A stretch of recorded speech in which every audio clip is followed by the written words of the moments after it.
Okay, who ordered the pupusa con queso? Come on, quit wasting my time. What's the nakarama? They're for the nag boys. Who the fuck are the nag boys? Come on, don't waste my time. Come on.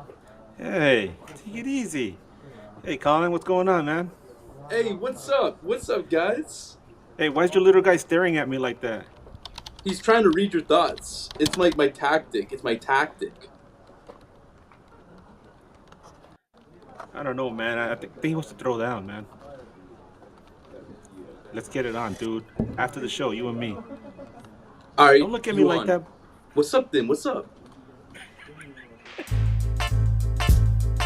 You're tuned into news across the galaxy where they talk all things LA Galaxy with the Nag Boys.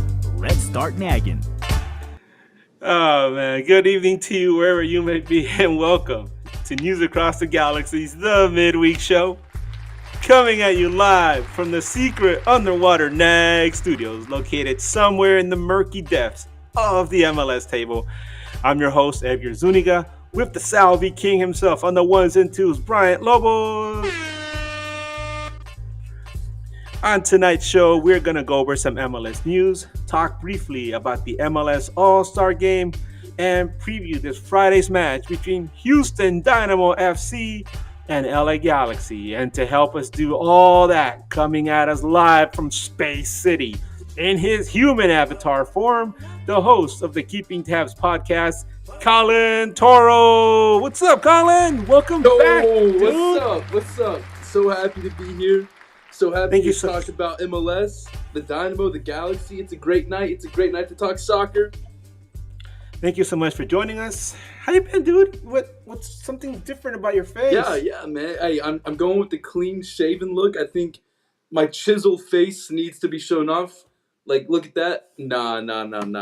I had to go shave my face for work, unfortunately. I got a new job, though, so, that's all good on the front end. I've been doing orientation. Man, I do not miss orientation. Just sitting down in an auditorium listening to people talk. But, hey, at least I'm getting paid. Can't hate that too much. But yeah, man, just been chilling. I just moved into my new apartment, so it's looking cool, looking nice, yes sir. But other than that, just been chilling. Just been chilling. What about you? What's been up with you? Well, first of all, congratulations. I love it when good people share their W's. So, man, congratulations on everything and keep it going, buddy. Um, it's been all right over here. We've had a pretty mild summer in LA compared to like the rest of the country, which I understand is on fire. Um, Figuratively, hopefully not literally. But over here, it's been really nice. And it just enjoying the summer, spending time with my son, and watching this LA Galaxy team kind of zombie walk through a very, very odd season. Uh, but we're not alone. Just a few weeks ago, we had special episode called the Wooden Spoon Collective, where I had Atlanta, Montreal, and St. Louis on there. And lo and behold, all of them are closer to the LA Galaxy than ever before, and everybody there is shaking their heads, and we're still shaking our heads, but at least we didn't lose to LAFC last week. El Trafico will always be the best rivalry in MLS. Y'all will always have that. Man, let me tell you, everyone else enjoys it, while the rest of us here in LA are having coronaries when we're watching these games, man. So Wait, did y'all tie LAFC in y'all's first matchup as well? now we beat them. Oh, y'all did? Oh, wait, was that y'all's first win of the season Oh against no, that. LAFC? You mean this season, or you mean like the Yeah, first I one mean ever? this season. Y'all played them prior already, Oh right? no, it was a draw. It was a draw. Yeah. Also. Oh, okay. So That's what I some thought. Galaxy fans were saying, hey, even in our worst season, LAFC still can't beat the LA Galaxy. So before we dive into Houston Dynamo versus LA Galaxy, let's go over some MLS news. Um, both Tom Bogert and Fabrizio Romano confirmed just a couple of hours ago that LAFC are actually in talks to sign Sung Hyun Min from Tottenham. We've been hearing about this for a while, Colin. It went from a rumor to like, nah, nah, that's not gonna happen. This is crazy. To wow, they're actually going for it. Um, what are your thoughts, Colin? Because I know we've discussed this here before. There's a large Korean community in LA. I know a lot of Galaxy fans. We're a Galaxy pod. I know Galaxy fans are probably like, no, no, no. Especially if you're a Tottenham fan, which I'm really sorry if you're a Tottenham fan. But uh, yeah, no, the fact that he's coming to MLS, I think is it's a really big get. Even if it's not LA Galaxy, God, come on, we can't have everyone. I know you guys want everyone, but we got to spread. MLS likes to spread the wealth, and coming to LAFC, I think would be a pretty good for him because, like I said, there's a sizable Korean community here. He's very marketable, but I'm sure there's other teams across the league that would love to have a Sung Hyun Min. Colin. I actually have a little story about this. So one of my friends that was a exchange student. She went to my university, and she was from South Korea and lived there her whole life. And Sun is actually like a major celebrity in South Korea. Like everybody knows who he is. So I was really surprised about that. She knew nothing about soccer, nothing about anything, but she knew who Sun was, and I was like, okay, that's pretty cool because me being a soccer lover myself, like obviously anyone that watches soccer even a little bit, even casually, can understand like just how good Son is. And no, I'm a United supporter actually, so I actually have disdain for Tottenham, but I love Son. I've always thought he was a great player. Um, he's 33 right now, going on 34, I believe, if I'm not mistaken about that. And uh, despite that, I still think he has more in the tank to give in Europe. So anytime that a player comes to MLS in that sort of fashion, I always think that that's a great get, and obviously can only help the league grow. But I guess in your shoes, being an LA Galaxy supporter, I guess it takes some cojones to kind of admit that that would be good for the league. Being LAFC, going to LFC, obviously your biggest rival, but I think I have to agree with you on that. I mean, I still think he has a lot more to give, even in Europe. So him coming to MLS at this point, I think is the right move. Or is a good move, to be honest. Yeah, I like that. I did see that too. Yeah, and I But think okay, go ahead and finish. well, and I kind of like the thing was is Giroud is obviously I think a lower, like he's not in the same tier as Son, at least for sure not when he came. Maybe at one point they were similar levels, but when he came he was definitely older and not in the same realm. But he failed miserably. I mean, I think that's safe to say that that was a terrible signing in terms of like what he produced for LAFC. He was a major disappointment. Never played and was always injured. And when he did play, he was just uninspiring. And LAFC, they're sort of a hit or miss. Like Carlos Vela, he was a hit. He was great, but I guess like we'll see about that. I mean, LAFC is a team that I'm not sure is like they've proven that they can be a great breeding ground for stars. Whereas across the pond at LA Galaxy, y'all have proven that y'all can be a great breeding ground for stars. I mean, through the years, obviously, tons of big names have came to Galaxy. Ibra, you know, so I think y'all have proven that Galaxy might even be a better fit for superstars coming overseas from Europe. But and maybe you've seen this trend or not, but I think, and I don't know if it's just because of the way that the leagues play, but South American stars tend to do better in MLS than European stars. That's just what I've noticed. Like coming, and maybe I'm focusing too much, on the Messi hype or whatever. But to be honest, I think South American talent does better than European talent coming into MLS. Well, I mean, they're in the home hemisphere. I mean, or not, yeah, the Western Hemisphere. But the other thing I was thinking about also, I think logistically it makes sense for Son because he's literally closer to South Korea than if he would be all the way in the United Kingdom. Wow. And MLS, I mean, the not MLS, I'm sorry, the World Cup's going to be here next season, so it's kind of like get acclimated to being in the country, get used to all the travel. At least for him, and he happens to be South Korea's biggest star. So you want like your biggest star to kind of lead the way and let everybody know, hey, this is what you got to prepare for. And whenever the team needs him for whatever matches, friendlies, and the lead up for the World Cup, he's not that, he doesn't have to take a flight all the way around the world, just quarter of the way. So it kind of makes sense. That's a good point, actually, about the World Cup being in the U.S. Uh, and for him to come for that reason. Although, like, there's no guarantee that South Korea would play in the U.S., but I, I do think that that's a good point to bring up when you're talking about like big players coming for the World Cup. And I see the neutral zone in the chat. He asks if Son would be a top three MLS player if he joins. He definitely would be in the conversation. I think there's a lot of great players in MLS. We can't discount that, but he definitely would be up there. And if he comes in here looking to prove something and carry some of that momentum into the World Cup next season, next year, then definitely we could look at him and say, "Wow, this guy's going to be a threat." So Yeah, now the question is, will LAFC use them, adequately, correctly? Like you mentioned, Olivier Giroud. You talk a lot of LAFC people, and they say that a lot of the fact that he didn't do well was because of Chirundalo just did not know how to use them and depended too much on Denny Boanga to drive that offense instead of trying to make it more multi-dimensional. It's like give the ball to Wanga, give the ball to Wanga, and just work the counters, work the counters. So getting somebody like Son, it's like you guys got to expand the way you guys approach that offense. But then again, there's rumors that Bouanga might be on his way out as well.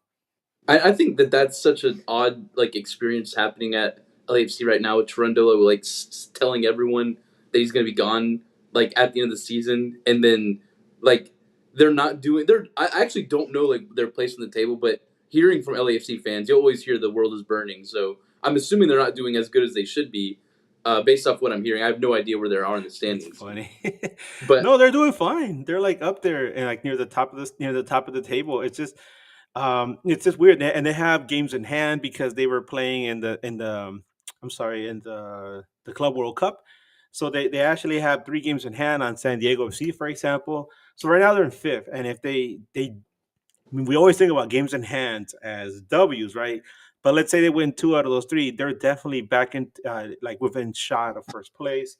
Um, so they have their own destiny in front of them, but um, it's let's see how that conversation goes as far as MLS and LAFC trying to bring a big name into the league. That would be very exciting.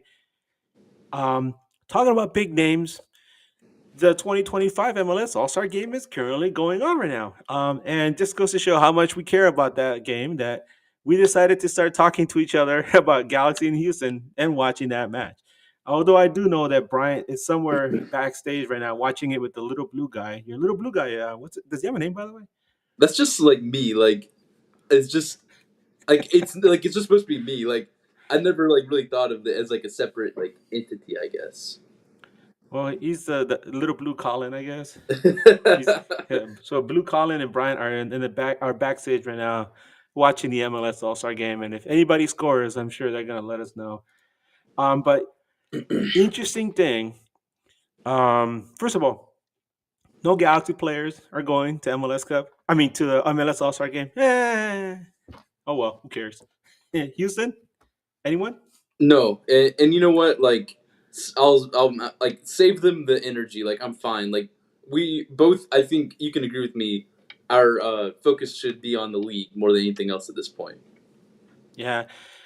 Same here. I mean, what are we gonna focus on and not finishing in last? But something interesting that came out of this All Star thing is that Lizzie Becherano, who covers soccer for Mexico and the U.S. on ESPN, reported that Lionel Messi and Jordi Alba would not play in tonight's All Star game. Surprise, surprise, right? But what really like sets it in to me is that these guys, they're obviously elite players.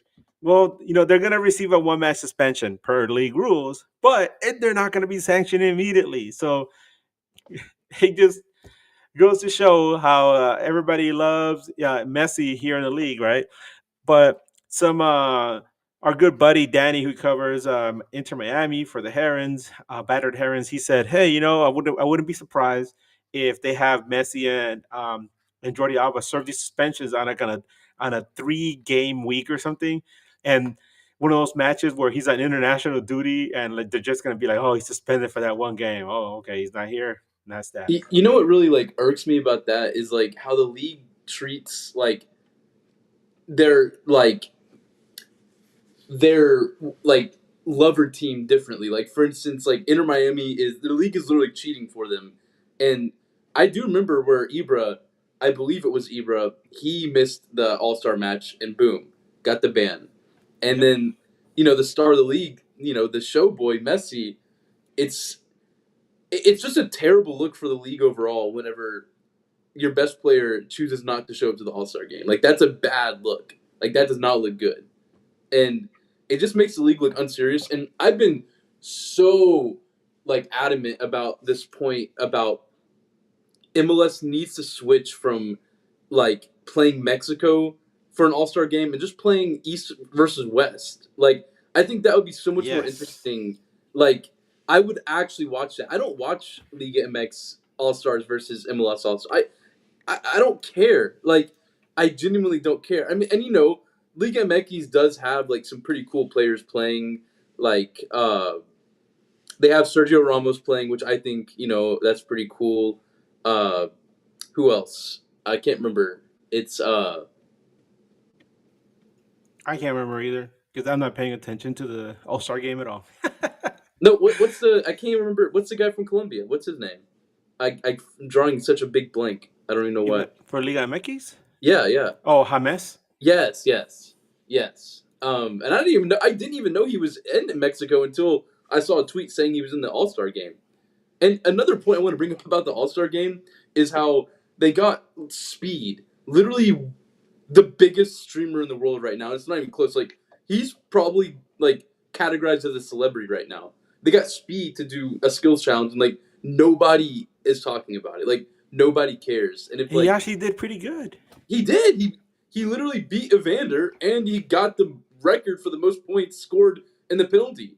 Or I think it was a penalty shoot. Or was it outside the box? I didn't look. All I know is that he broke the record, and he beat Evander, and no one is talking about that. Like, no one cares. And it's like, that's just like, that's bad. And it's like, I remember when Messi came to the league, and whenever Inter Miami played LAFC in one specific match, like they had celebrities like Selena Gomez, Taylor Swift, like all these celebrities were at the game.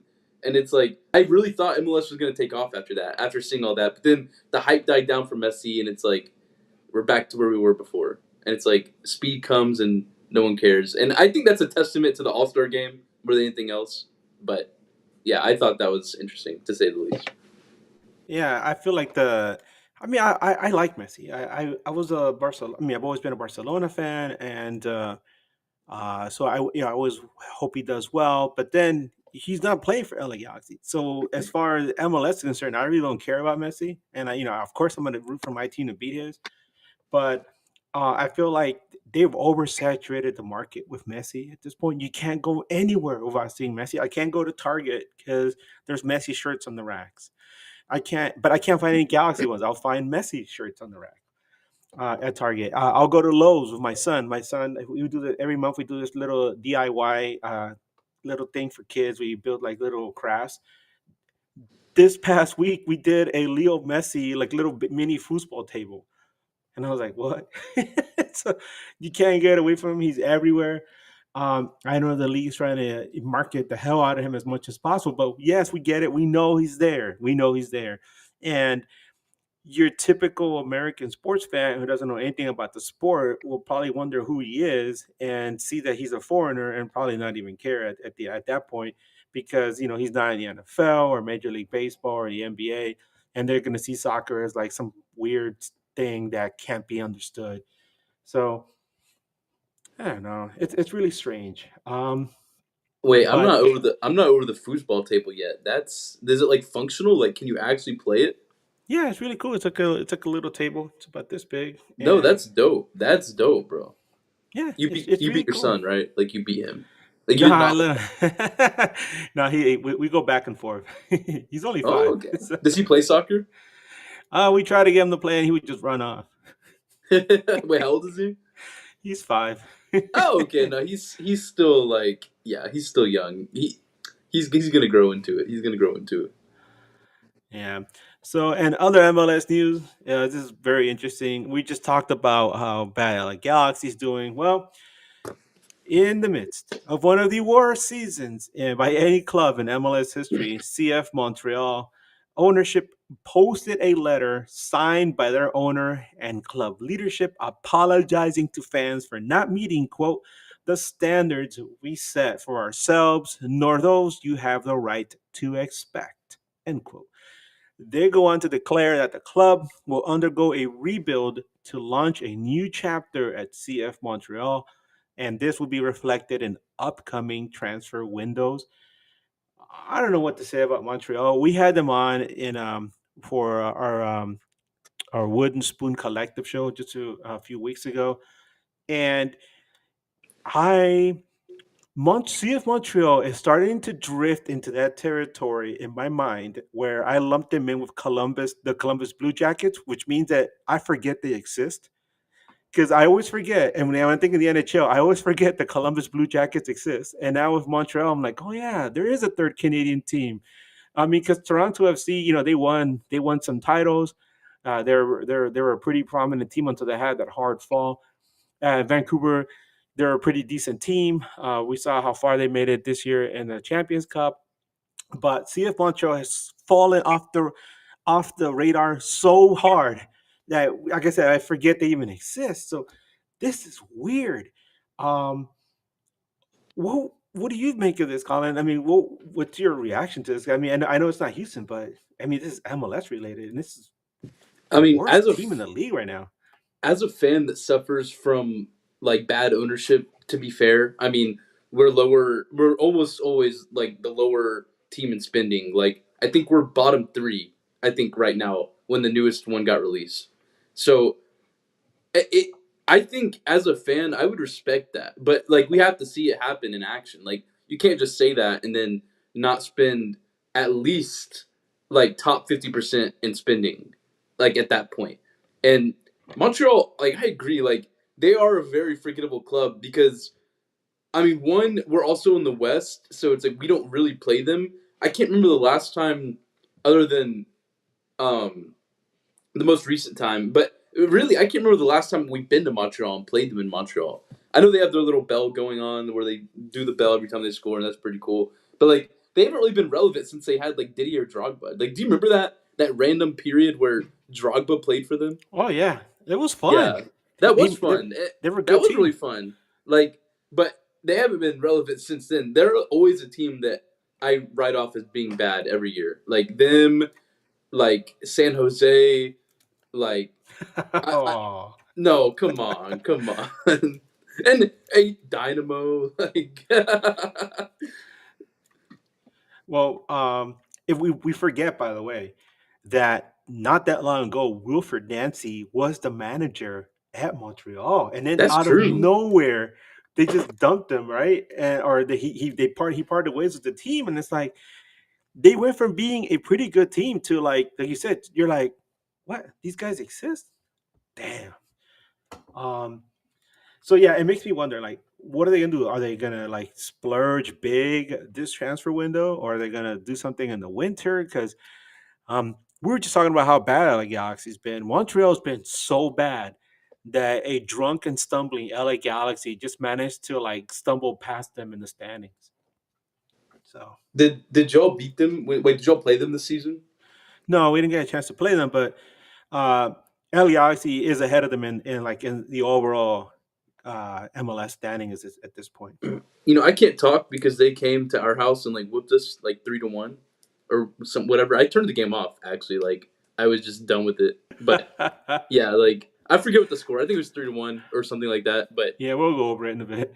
I couldn't even name like one Montreal. Like I couldn't name their DPS. Like if I had a gun to my head and you said name one Montreal DP, I couldn't tell you. Could you? What do you know their DP? I Yeah, don't even know if they have any DPs. That's what I'm saying. yeah. They're like far from like the center of social consciousness, I guess. Hey, name one Um, Dynamo DP. Name one Dynamo DP. that's what you're here for. Wait, do you know our striker's I know Daniel Stairs, man, because that name stuck in my name? mind. You think he'd be our DP after last year, huh? Oh God. Well, let's move on to Galaxy news, okay? Because we're gonna get to Houston Dynamo versus LA Galaxy just in a little bit, but as you guys saw, Galaxy got into a scrap with Austin FC at the end of their game, and in the middle of the second half, Galaxy and LAFC got into it as well. Well, LAFC and LA Galaxy players were both fined for their after the mass confrontation. LA Galaxy violated the policy for the third time this season, and LAFC for the first time. The report itself states LA Galaxy violated the policy for the third time. Like I said, Galaxy head coach Greg Vanny will be fined, while LAFC and head coach Steve Cherundolo will be issued official warnings. Due to their roles in the mass confrontation, LA Galaxy defender Ramiro Garces and LAFC midfielder Igor Jesus will be fined for inciting and or escalating a mass confrontation. And of course, LAFC defender Eddie Segura was fined for failing to leave the field in a timely and orderly manner in the 90th minute of LAFC's match against the LA Galaxy. On top of like what was already, like I say, very tightly contested, very emotional derby. Then you have these guys going at it on the field, and then of course Disco has come in and be like, "Yep, you guys are in trouble."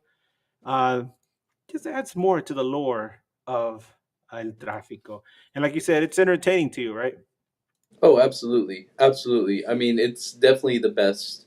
I mean, either Hell's Real or the El Trafico is the best in my opinion. Um, One thing I did want to ask you though, and I know you've probably covered this like so extensively because it was a major talking point, but we didn't get a chance to discuss this because it hadn't happened yet when we talked last. But in the midst of y'all's losing streak, I believe it was 13 games in when this was announced and still no wins. It was announced that Greg Vanny had gotten a contract extension. Oh And my now god. and I'm sure they extended him in the offseason, but they just chose to announce it at that time on top of everything else. Like what was going through your mind? Did you agree with it? And at any point in this season, have you been Greg Vanny out? And what's your thoughts on that now? Man, that is. We discussed that to the point where we buried it. So now you're asking us to drag this dead thing out of the ground and beat it to death again. Um, by the way, Adam, we see there's super chats right there, so we're gonna get to those in a bit. But my God, it was really weird. From my understanding, right, scuttlebutt is that this deal was agreed upon in a post MLS Cup like celebration party. So over some libations, some handshakes were given, and it's like, yeah, we're bringing you back, yay, for a good extension. Nobody could have predicted what was going to happen this season. Obviously, it's been an absolute nightmare. So, but the timing of it, right? And this is the thing, right? So this contract was already agreed upon, and it was going to be something that they were going to announce. But there was a bunch of T's to be crossed, some I's to be dotted here and there. And so once all the little things were put out of the way, they finally said, okay, we're going to announce this. And it just so happened it came during the worst stretch of the season. This is during a stretch where LA Galaxy lost the game to Kansas City without giving up a shot at all. Not a shot on Mm, goal, not a single shot, right? They lost mm. that game.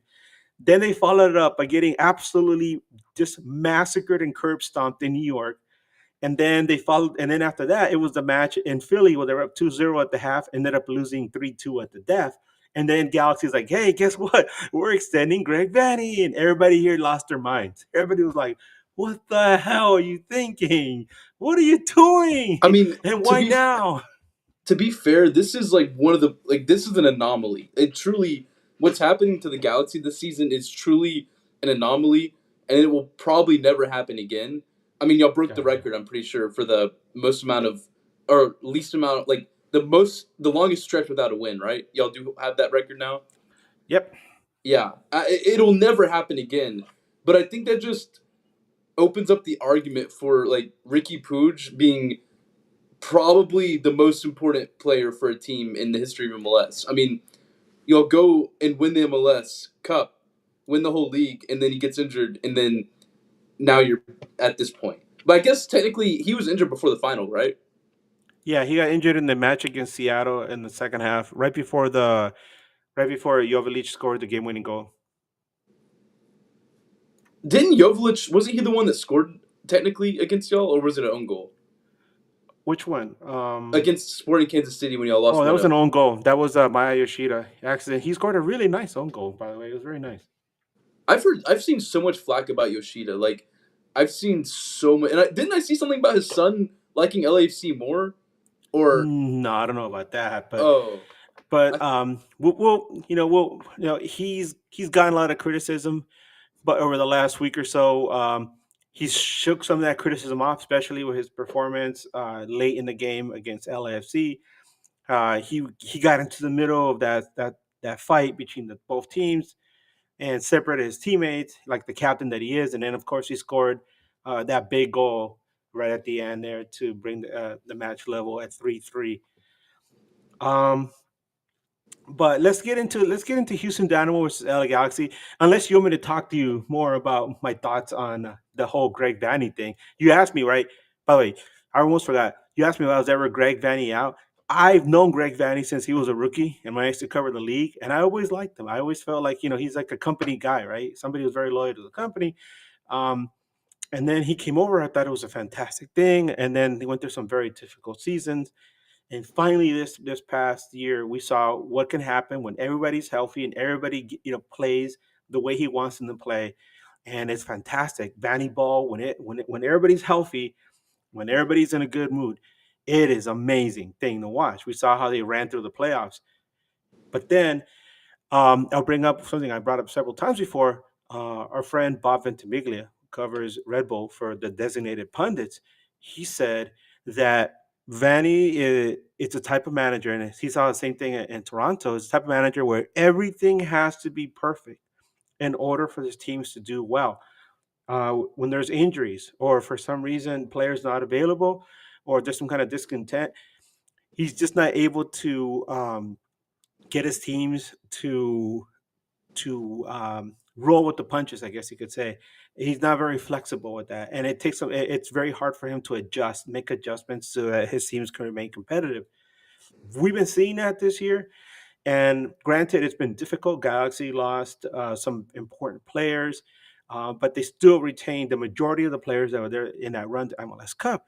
But at some point, you're like, okay, you guys got to win one, right? You can't lose every single game of the season. And at one point, it sure looked like they were going to go winless for a really long time until they finally ran into a really bad RSL team at a really bad time, and they finally got that big W. But yeah, it's been really weird. Some people are still on the Vanny out train. Some people have kind of like gotten distracted or focused on other things that are going around with the club right now. But I would say that most fans are on the fence with him right now, and this is with the hope that next season will be better. I mean, when you think about it, who you can replace him with? It's not like there's like a large number of like very viable um, MLS coaches that are in the pool out there that you can be like, oh, we could replace Vanny with this guy. Just they're just not that many available at the moment. So um, that's why I think what LAFC did was kind of smart. They're saying Toronto's out at the end of the season, so anything happens between now and then, he'd be like, oh, I'm on my way out. I'm a lame duck, so I'm just keeping the ship afloat. And in the meantime, whoever they're going to bring in can start to make adjustments as to what players he wants there, so that when he comes in, he already has an outline of what he's going to do with the club. Um, but yeah, it's been odd. Um, Adam, I know he has the super chat questions. We're going to get some right now because we're going to start talking about the Houston Dynamo versus LA Galaxy. So, Colin, what's happened to Dynamo since that disappointing result for both clubs back in mid-April? Um, and after you answer that, then we're going to go into the super chats. Okay, Colin, you have the mic. It doesn't fall on just one thing with the Dynamo on like why we've been so bad this season, but I'd say probably one of the biggest reasons is because of Eric Sviatchenko, the leader of our back line. He has been injured. He's been dealing with a lingering injury that's been keeping him out of the lineup, and upon that, Ben Olsen is adamant on playing Pablo Ortiz, which is this new Colombian center back that we got from uh, Denmark, and he's been absolutely terrible. And Ben is very adamant on starting him game in, game out. I mean, we don't really have much better options off the bench, but Daniel Steres, one guy you're very familiar with, could easily do the job better than him, in my opinion. Until at least Sviatchenko comes back. It's been terrible team selections. It's been poor result after poor result. It's been having the lead at one point and then giving it up and losing. We've given up I think something crazy. I think it's been 21 points or 18 points a season from where we've been winning and we've given up and we've lost. It's been a lot of matches where we just can't hold on to a lead. And a lot of that is because of our defense. And one player you're also very familiar with, Jonathan Bond, has actually been spectacular. You have to mention it. No, he's been spectacular. And one of the things I've been talking with an LA Galaxy supporter online about is how he'll look good when the back line is bad because he'll be put in positions to do good more often than not. He's going to save your butt at least once a game, and he's going to put you in a bad position at least once a game. That's a given at this point with Bond. But overall, I'd say he's kept us in a fair amount of games. Attacking talent, man, is a big reason. We're in the lower part of the league with almost every attacking stat.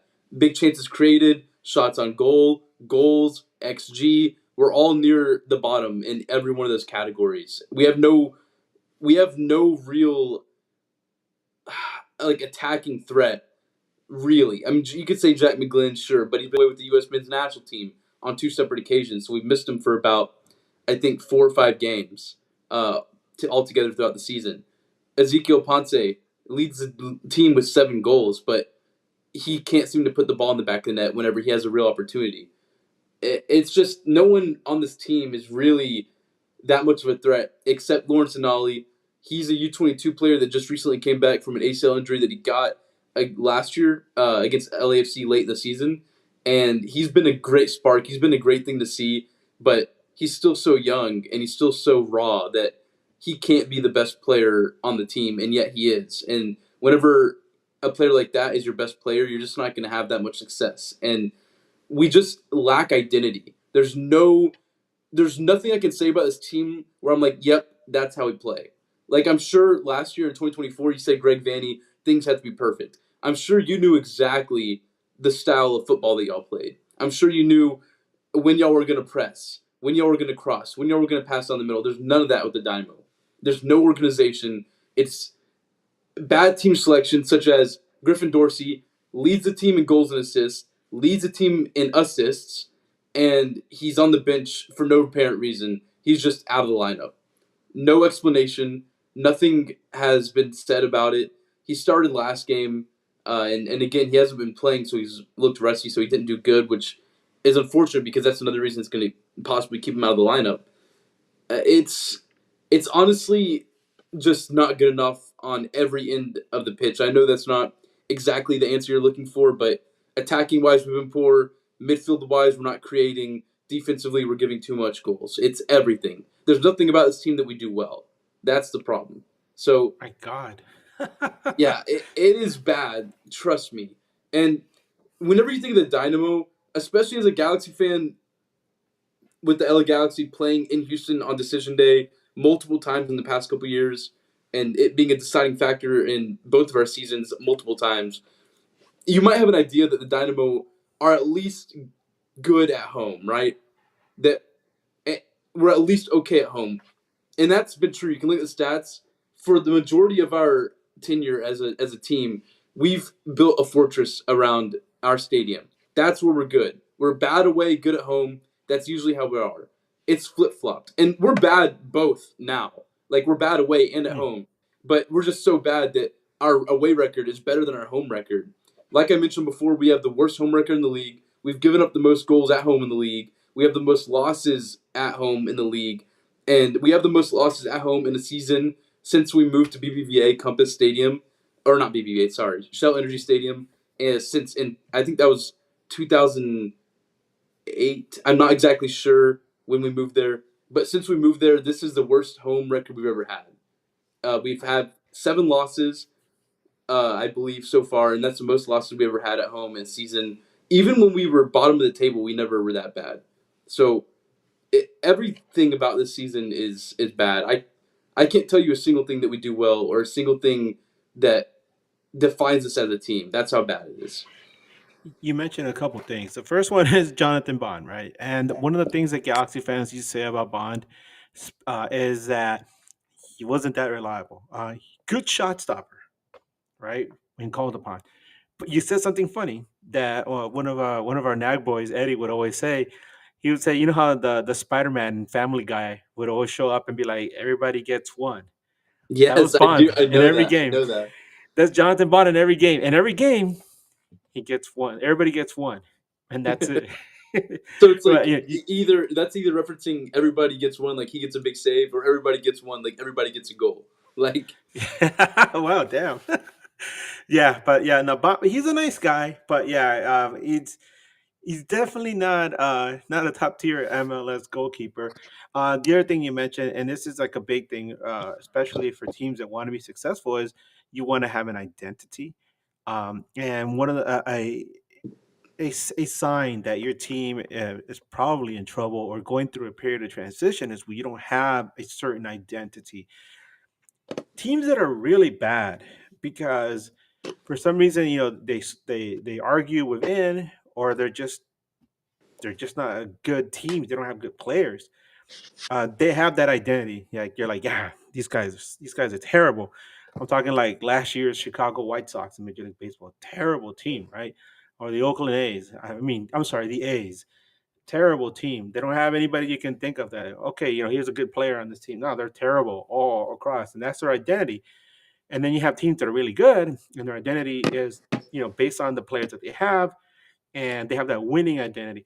And then you have the teams that fall somewhere in the middle, and you have the teams that are in limbo.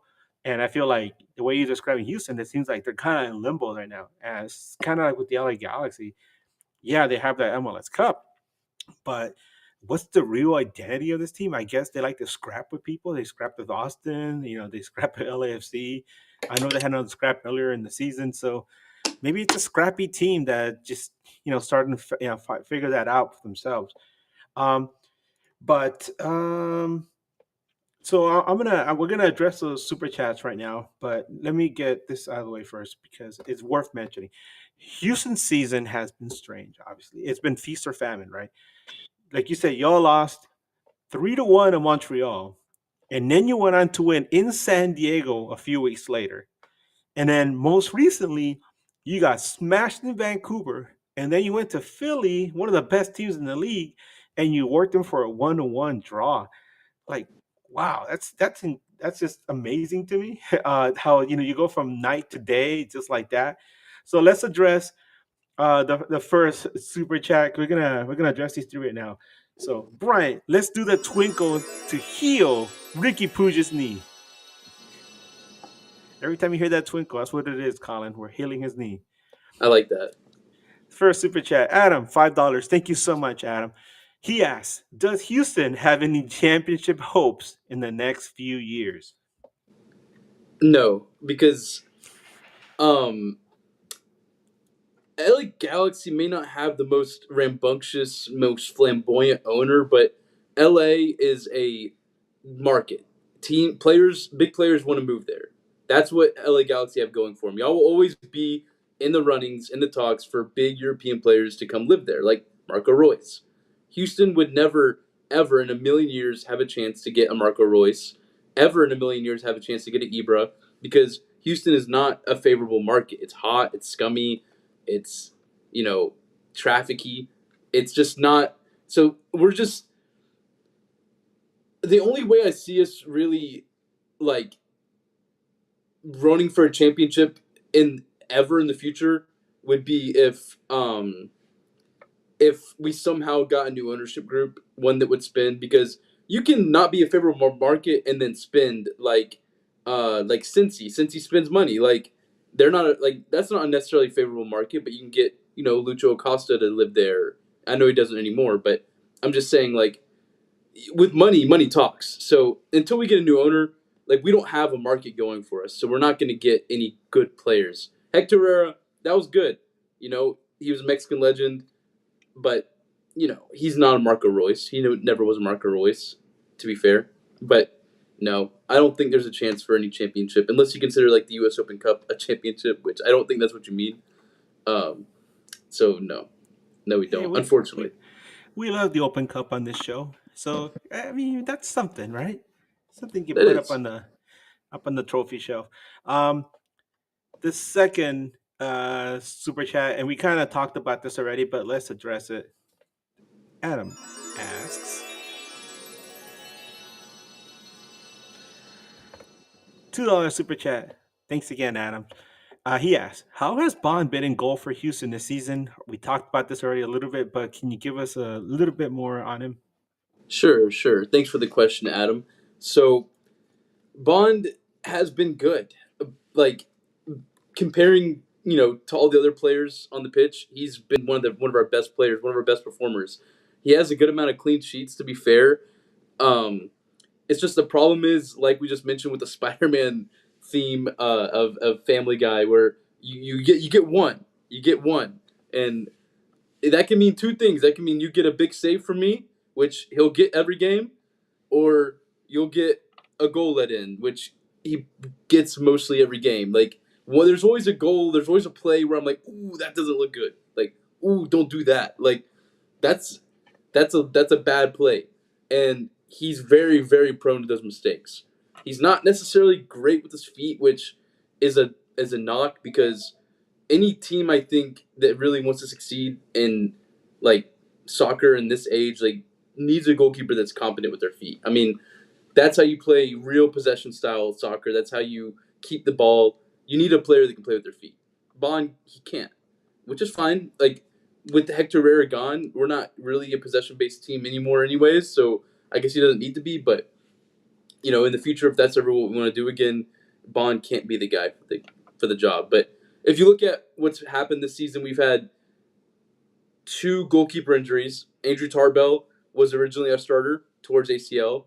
Then Maurer became the starter. Then he got injured. Then we had our third choice goalkeeper, and then we brought in Bond.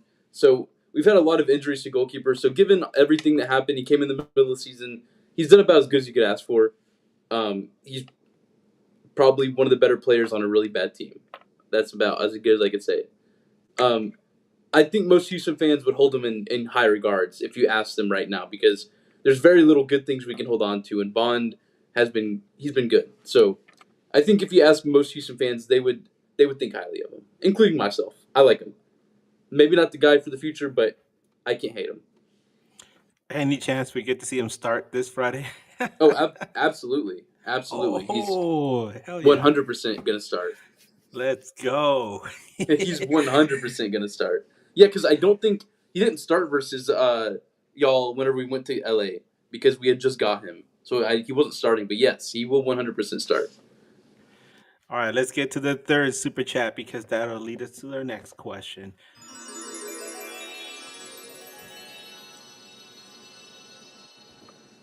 And every twinkle we hear brings Ricky Pooch closer to the field. Adam, $5 super chat. He asks, who are Houston's three DPs? And is Franco Escobar out Friday for yellow card accumulation or any other player from Houston? And as far as the yellow card accumulation, that we're going to discuss that later on. But you can answer the question about the three DPs. And So we don't have three DPs. We have two DPs. That's going to be Andre Linger, the man from Czechoslovakia, and he's not even been starting recently. So that shows you kind of how our season has been going. Uh, so he's okay. He's a winger slash cam that we got from the Slovakian league, Prague, the team with the red star, but I can't remember. I think it's called Slovakia Prague or something like that. And he wasn't even a starter in that team in that league. So you can imagine how good of a DP he would be. He's okay. He Slavia probably Prague. yes, Slavia Prague. Yes, thank you. And yes, he probably you look at his stats, he probably has a handful of goals and assists, but really what we're seeing is just a guy that doesn't really add anything to this team that we didn't already have, which was basically net zero. So he adds nothing. And Ezekiel Ponce leads the team in goals for 7 goals, probably like 1 or 2 assists.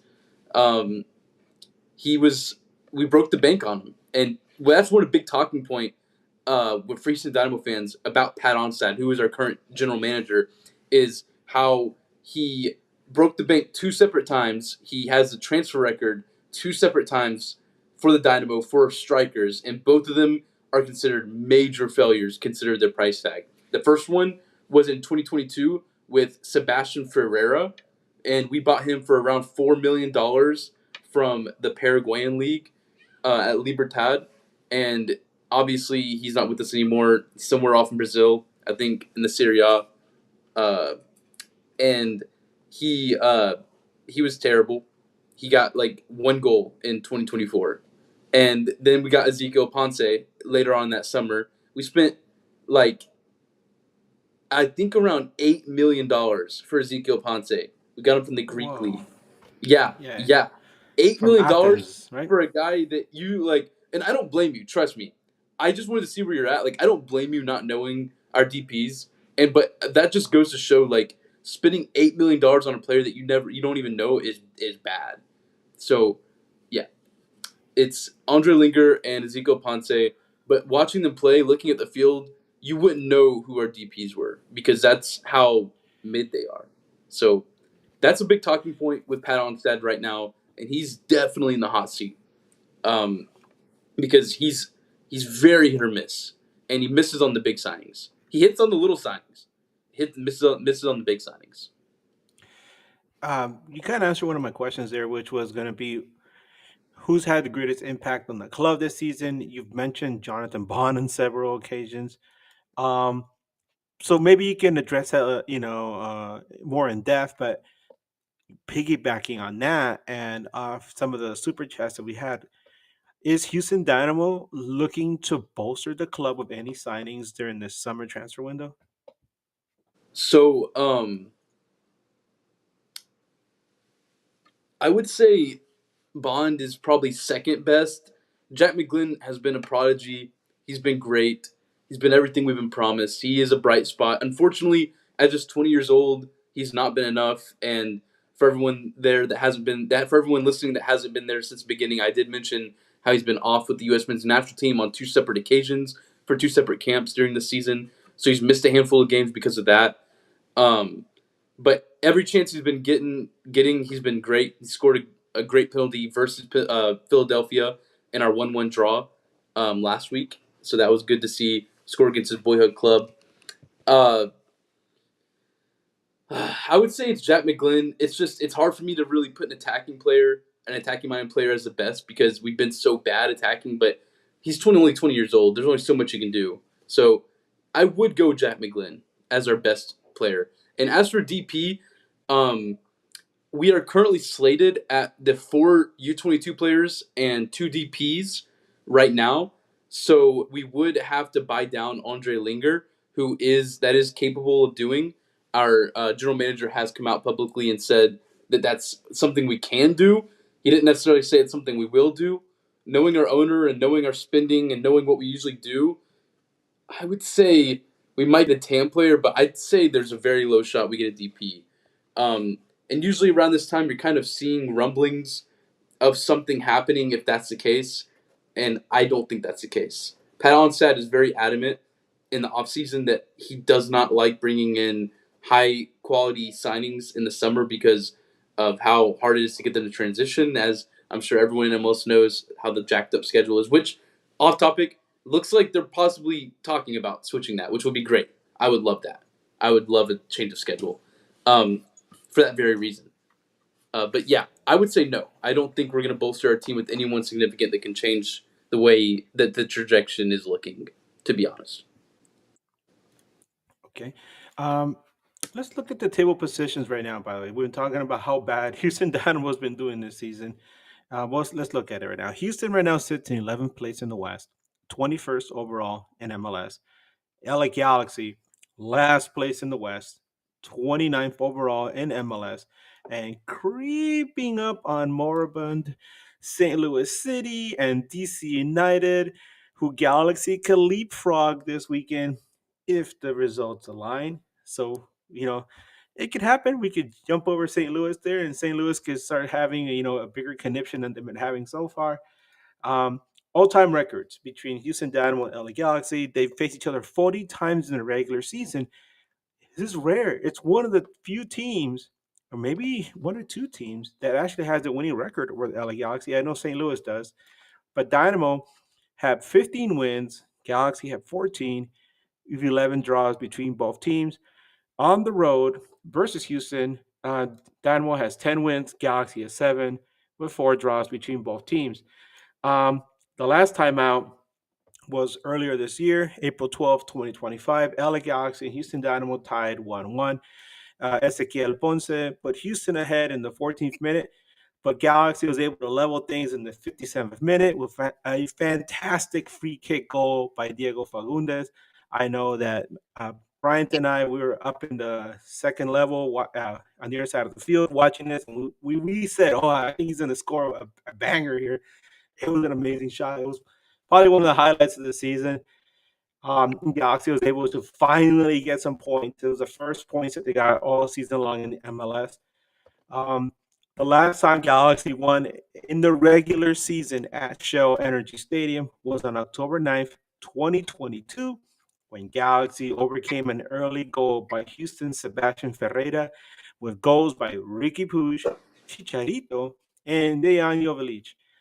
The last time Houston beat Galaxy was last year, a game we all remember on decision day when former G Daniel Sterr scored a dagger deep into injury time to beat Galaxy at the death 2-1, knocking Galaxy off the top of the Western Conference, but sending them on the road to MLS Cup and that sixth cup. Thank you so much, Houston. We really appreciate it. I guess y'all have us to thank because of that. Hey, that was cool. At the time, we're like, damn. And then, when I got home, I looked at the schedule, and I was like, I think Houston did us a solid.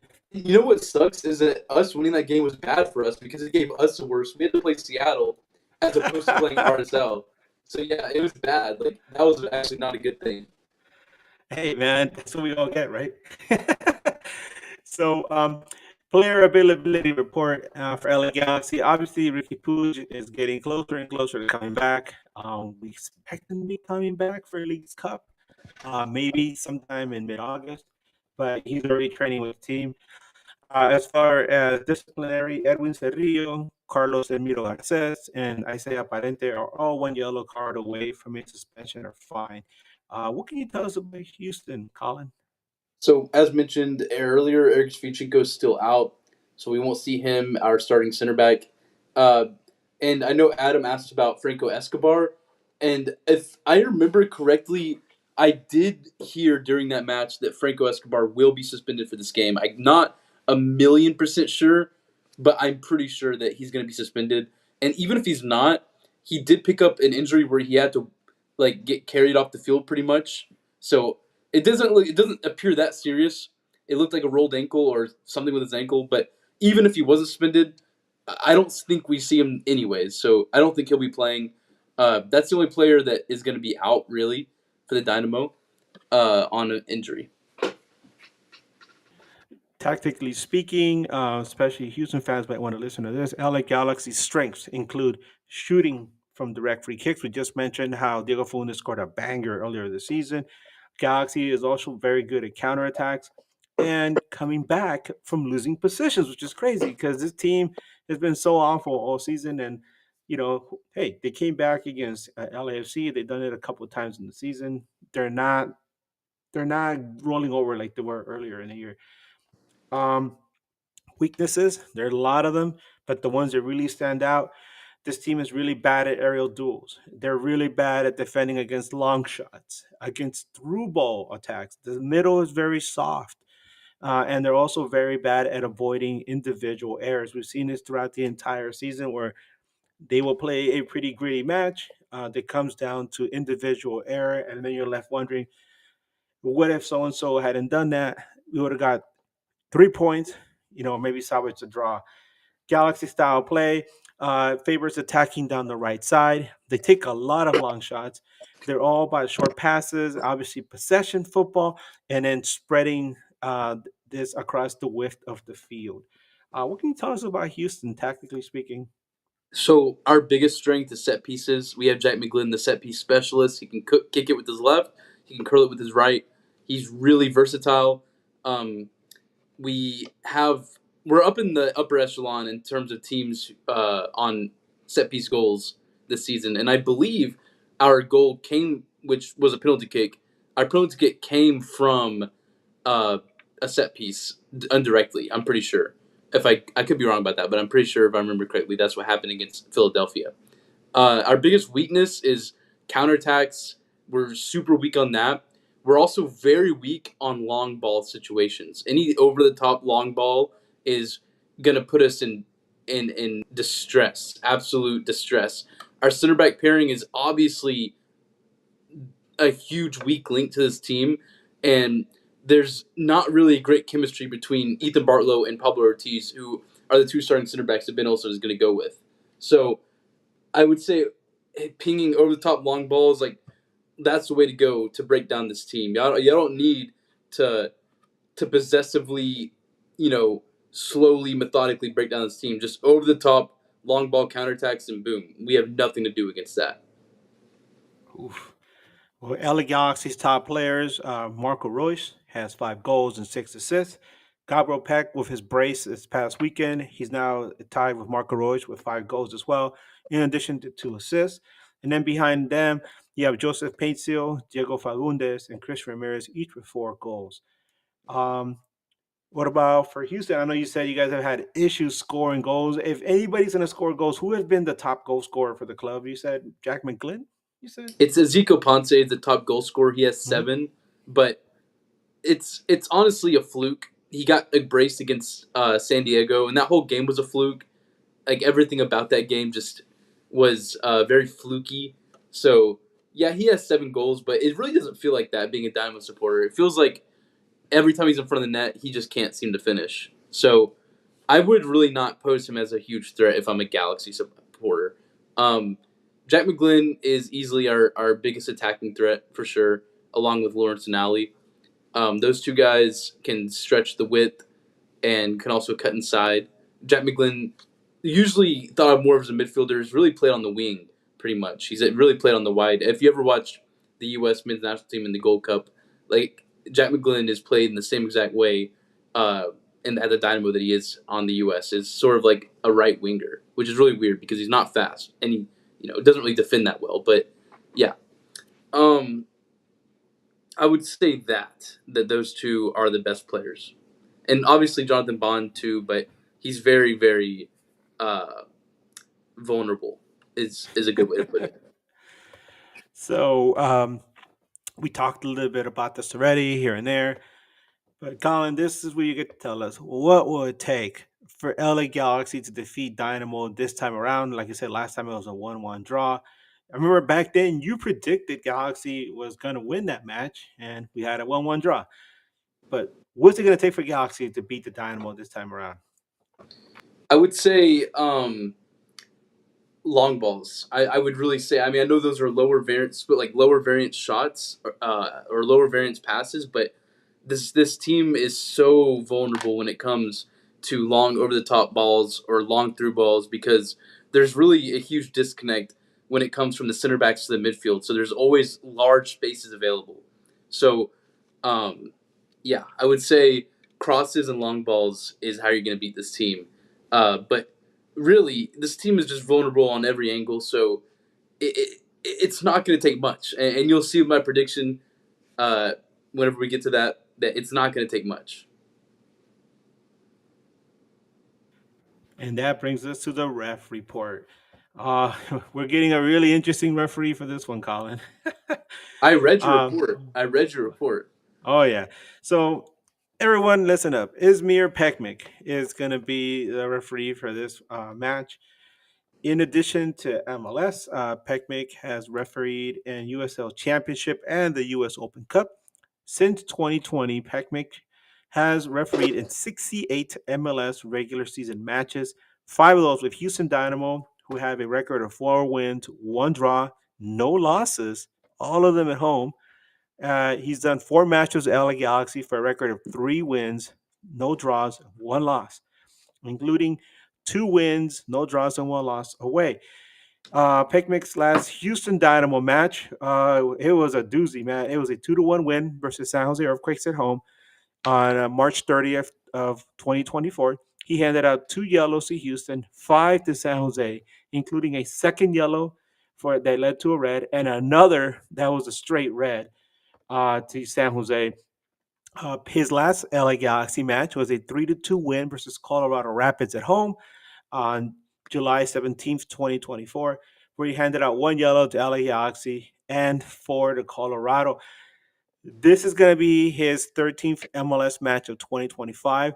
So far, he has handed out and obscene 61 yellow cards, which is an average of 5.08 per game, and 3 red cards, each of them a second yellow. He has awarded 3 penalty kicks. My God, this guy, Colin, loves to hand out yellows. There was a match earlier this season where he handed out 9 yellows to both teams. He handed out 8 yellows, and just in a match just a couple of weeks ago, um, 5 yellows per game. That's insane. Are you ready for that? I This is probably a bad comparison, but a ref that likes to hand out yellows is like a cop that likes to like be trigger happy. Like that's what I like. Like that's what I liken it to. It's like I like refs that are too like jumpy to hand out cards. Like the game gets out of control that way. Like it does the opposite effect of like what you want it to do. Like and the best refs are always the ones that can control a game without giving out cards. Like 5 yellow cards on average per match is insane. That's insane. Well, let's. I mean, everybody's gonna get a yellow this weekend, man. Um, Before we get to predictions, Adam has another super chat. Let's bring it up.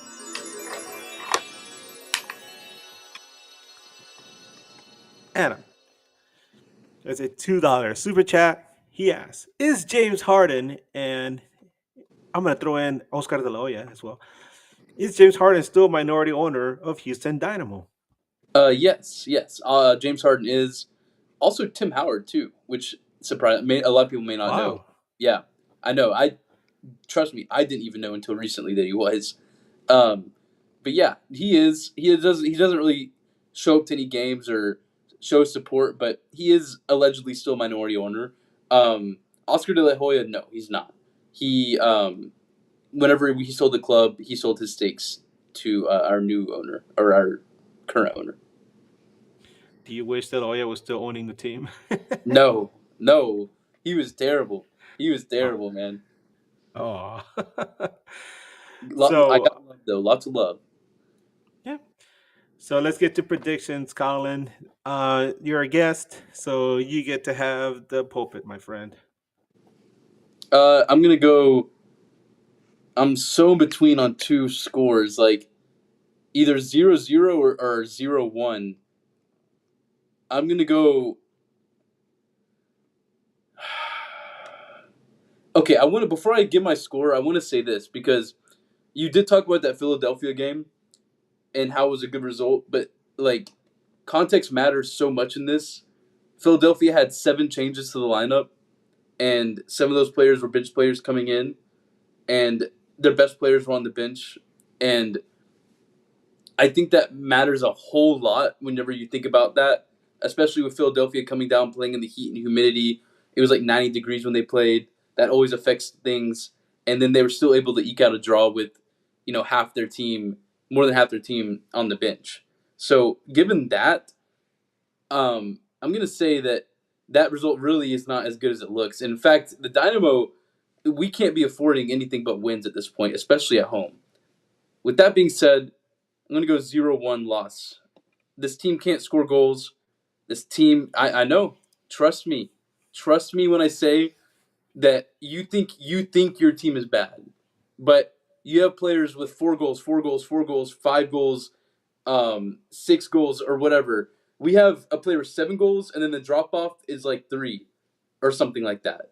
It's obscene. No one is scoring goals. No one is getting assists. No one's making plays. You think your team is bad, and yes, we're higher than y'all in the standings. I promise y'all, you're gonna see something that's gonna surprise you. I'm gonna go 0-1 loss. I just don't think that this Dynamo team. I have no confidence. I have zero confidence. After I saw Montreal, I stopped having any hope. Montreal Yeah, came. They're arguably worse than the Galaxy are. Montreal, and yeah. they came and whooped us. They whooped us around. They whooped us. It could have been like 4 or 5 goals. It was bad. So 0-1 loss. I'm gonna give the win to LA Galaxy. I think y'all are gonna have a chip on your shoulder coming in, knowing we took that first place from you guys last year, and we're at a weak point. I think you're all gonna come in with a chip on your shoulder and take the win. I mean, you guys actually did us a solid. So I don't know how to say that.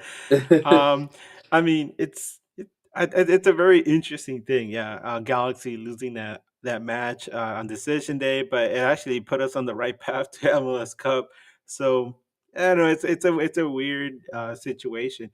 Um, Somebody on our last show, our Sunday show, asked us if we think LA Galaxy will get any road wins this season for the remainder of the season. And I looked at the schedule, and no, I said that this upcoming match is Galaxy's last chance to get a road win this season because let me share with you guys real quick because I shared this on Sunday, but I'm gonna share it with you now, Colin. So we're playing Houston Friday. And then after that, August 16th, Galaxy has to go to Miami. They're not going to win that one. Then after that, September 13th, they got to play against Seattle in Seattle. They're not going to win that. And then they got to go play FC Dallas in Dallas, where Galaxy is historically really bad. And that match starts at 1:30 p.m. our time. So that's like what? Um, 11 That's p 3:30. 11:30, right? I'm sorry, Wait, 3:30 p.m. 3:30. Dallas time. Yeah, 3:30 p.m. Dallas time. Galaxy is really bad at these matches that start in the middle of the day or in the afternoon. So that's another loss. So I'm looking at this next match as the last opportunity for this team to win one this season. And the way you're describing it, you talked me from a 1-0 Galaxy win to me thinking now, hey, Galaxy's probably going to win this match 3-1. So I'm gonna just put it out there. I think Galaxy, if they have one road win this season, it has to be this one. And I think they have it in them. They got a boost of confidence in that match against LAFC. And the only thing that could let this Galaxy team down would be that defense, which is very soft up the middle. You would think with a seasoned player like Maya Yoshida, a very quick, raw, and talented player like Carlos Emiro Garces, but they have communication issues, and we've seen that after the two of them, there's a huge fall off at center back because we got a player from Belgium who's known as Zanka, and he's absolutely awful. And then after that, we have Eric Zabaleta, who's awful, and Galaxy's defense is not as good as some other Hey, you're hating on MLS your LA. teams. You're hating on your El Salvador countryman. Well, I'm from Nicaragua, so I can say whatever I want about them. Oh, well, who's from El Salvador? Oh, Bryant. Oh, okay. Yeah, yeah. I thought you were from El He ordered Salvador. the pupusas. I had the nakatamal. That's for me. How do you say that, Nakatama? Yeah, nakatamal. Yeah, Okay, okay. those are delicious, man. I highly recommend them. Um, but yeah, I'm gonna say Galaxy wins 3-1. This is gonna be our last chance to win a match on the road because man, I don't think it's gonna happen any other way. I, I Um, don't think it's gonna be. I don't think we'll give up 3 goals. To be fair, I it's mean Jonathan Bond. it is, but it is LA Galaxy. I mean, trust me. Like, I think if you ask any other MLS podcaster in the league, about LA Galaxy going to play at their house. They're going to predict a win, draw at the worst. Like, I mean, it's going off the rim to say that the Dynamo. I mean, the Dynamo. We should still we're supposed to win. Like in terms of if you look at everything, it's like okay on paper, like yeah, we should probably win. But like me knowing this team, like I see the LA Galaxy eking out like a late goal scored to end 1-0. Like that's how I see this game going. Like I don't think the Dynamo get like sent to the rail house. You know, like I don't think we're gonna get sent to the rail house by LA Galaxy, but I do think we'll lose just because we can't score goals. As a simple fact. But yeah, I never heard that one before. The rail house. like I don't think we're gonna get dragged around. I don't think it's gonna be that bad, but I do still think we lose. Wow. This is going to be, I don't know about Houston, but this is going to be LA Galaxy's last match before they transition into Leagues Cup, which I'm not a fan of at all.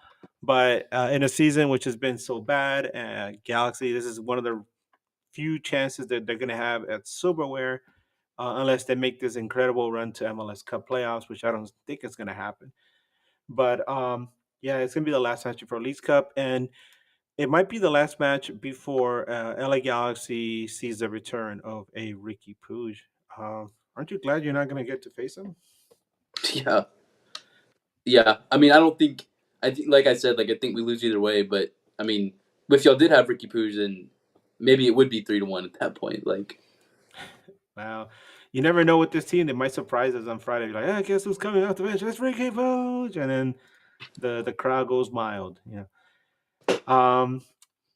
But any parting words before we head out, Colin? I know we were talking about your little avatar there, the little guy we had at the start of the show. He's your creation, and so I noticed some people in the chat have been like dropping in names for him. So I know somebody, I think Brian said call him Talon Coro. Talon Coro. Yeah. Okay. Somebody else mentioned calling him Colin Smurfo or something. Oh, because he's a little blue guy, right? And maybe he came from San Jose. I like Colin Smurfo. Actually, let's go with that. That can be his official name. I like that. Colin Smurfo. Colin Smurfo. He's a holdover from the move from San Jose. Or have you ever seen the Avatar movie? Like the blue people?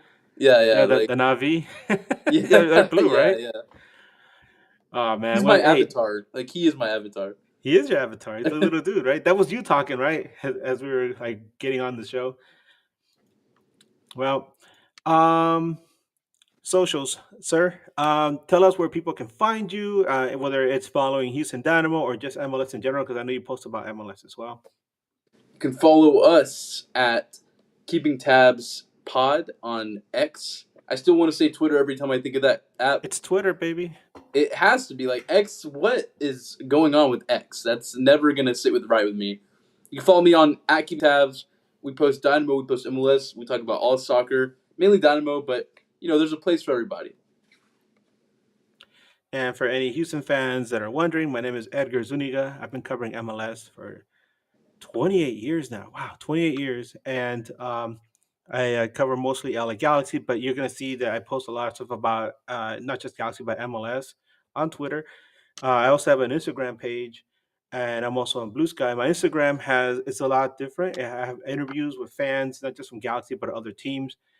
So whenever visiting fans come into town, I usually try to find someone to talk to and get a different perspective on things. But you guys can find me at Edgar Nags. It's right there on the screen. And that's for all 3 platforms. So, Colin, everybody else, from me and Bryant and the rest of the News Across the Galaxy crew, we thank you once again for hanging out with us tonight. Colin, thank you so much for joining us again, dude. It's always a pleasure having you on. Thank you. Thank you for having me. I love discussing MLS, soccer, Dynamo, LA Galaxy with you. I mean, it's a great time. And man, we're so glad you're doing so well in your life right now. Keep it going, buddy. Keep telling us about sharing those W's, and we're gonna celebrate with you along the way. Thank you. I appreciate that. And look at that. We finally don't have to play Houston on Decision Day, and Galaxy has a season from hell. You know what? That's what gives me hope the Galaxy might win on Friday. Well, as we always say on the show, keep on nagging and Wu-Tang for life. Let's go.